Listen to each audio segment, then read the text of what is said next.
Paprika and a country doctor जैसे artistic animation के इतने सालों बाद फाइनली किसी एनिमे ने फिर से एनिमेशन को आर्ट की तरह दिखाया है and I am very happy कि it's a main stream anime like JJK. हर एक फ्रेम इतादोरी के मेंटल सफोकेशन की एक को रिलेटेड रिप्रेजेंटेशन है। सच ब्यूटी ऑफ एनिमेशन कि तुम इतादोरी के डिस्टॉर्टेड थॉट्स को फील कर सकते हो through the animation. So let's break down the artistic depth of JJK season 3।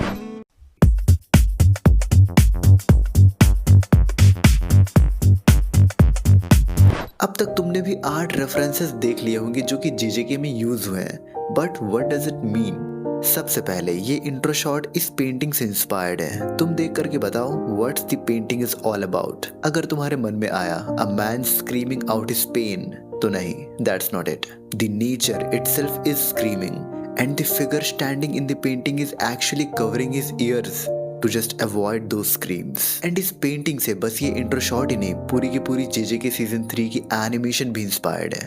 Painting का नाम है the scream. Now relate Itadori's condition with this painting. Current scenario में Itadori is in complete despair.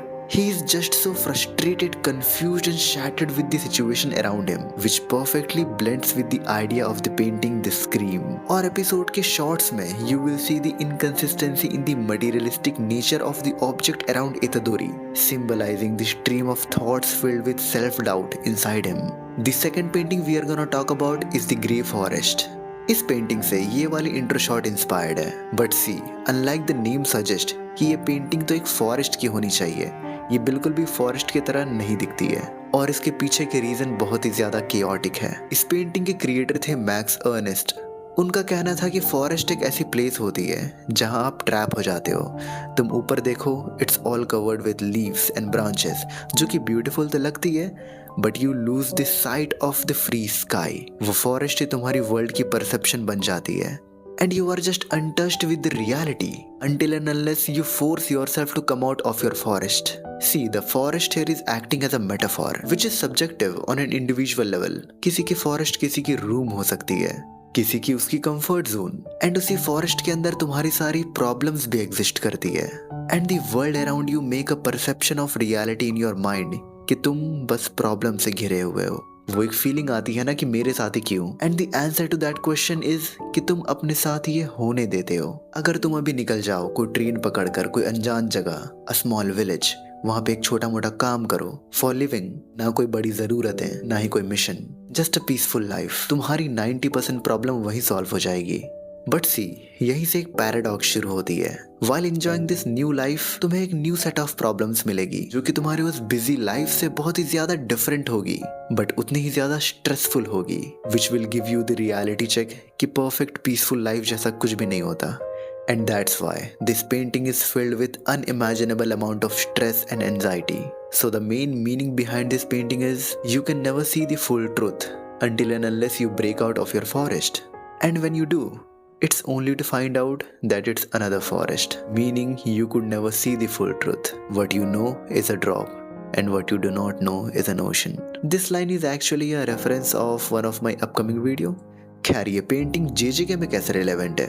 So it's very simple। The forest here is the country itself, जो कि हमें पूरे red spectrum में देखने को मिलती है, which symbolizes blood and all the people inside the country is trapped और वो कहीं जा नहीं सकते। They are now the part of the culling game। Painting references और भी बहुत सारे हैं, बट ये दो ऐसे पेंटिंग थे जो कि मुझे लगा कि it's worth covering. So other than animation and art, अब बात करते हैं इन जनरल जेजेके सीजन 3 के बारे में। Season 1 and season 2 was okay with all the fights and stuff।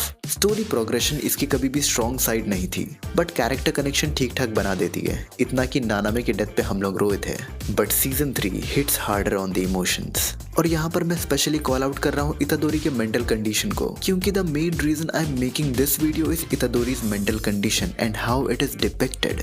You know very well कि मैंने ट्रेंडी चीजों के ऊपर वीडियो बनाना बंद कर दिया है, और मैंने लिटरली नहीं सोचा था कि मैं जेजेके के ऊपर वापस बात करूंगा। करूंगा, बट सीजन 3 जिस डेप्थ के साथ शुरू हुई है, इट डिजर्व्ड अ प्लेस। बहुत सारे सैड एनिमेज होते हैं, but what I loved about JJ के सीजन 3 इज इतादोरी अभी जो गिल्ट फील कर रहा है उसको दिखाने के लिए the director chooses silence, and उसी साइलेंस के कॉन्ट्रास्ट में उसकी आसपास की चीजों को उसकी कंफ्यूज्ड मेंटल स्टेट के अकॉर्डिंग एनिमेट किया गया है। जैसा मैंने पहले कहा था, the whole animation of season 3 is inspired by the painting the scream. And if I have to give a verdict, मैं अभी भी अपनी स्टेटमेंट चेंज नहीं करूंगा। It's good but not a masterpiece. There is a very big difference. मैं इस anime से impressed नहीं हूँ, मैं इसके animation, the depth of animation, the art used in it, मैं उससे इम्प्रेस्ड हूँ। ये जिस तरीके से अपने बैकग्राउंड सेटअप को यूज करती है to tell the feelings and emotions of the character in front. And you know what, I truly believe कि जेजेके एक ऐसी सीरीज है जो कि इतनी पोटेंशियल होल्ड करती है कि it could become one of the best anime of the new gen, but उसकी स्टोरी की एक्चुअल पोटेंशियल को ये कभी एक्सप्लोर करती ही नहीं है। खैर, इसके बारे में एक अलग वीडियो में बात करेंगे। एंड हाँ, मैं वीडियो बहुत ही कम डाल रहा हूँ because I am getting very tired of my work life. इतना ज्यादा ब्रेन डिस्टॉर्ट हो जाता है ना कि कुछ फिर ऐसी आइडियाज आती ही नहीं है दिमाग में कि क्या लिखूं आगे। एंड टाइम की भी बहुत इशू है। अभी कितने बज रहे हैं? अभी रात के 1 बजने वाले हैं, बस 2 मिनट बाकी है। सो ये वीडियो मैं रात के 1 बजे रिकॉर्ड कर रहा हूँ। एंड ये जो वीडियो आएगी 1 महीने के बाद आने वाली है लॉन्ग वीडियो में, और जो शॉर्ट वीडियो मैंने डाली थी वो भी 16 दिन पहले डाली थी आज से। बस तुम लोग सपोर्ट देते रहो ऐसे ही, तुम्हें वीडियो कम देखने मिलेगी लेकिन जो भी देखने मिलेगी it will be worth it.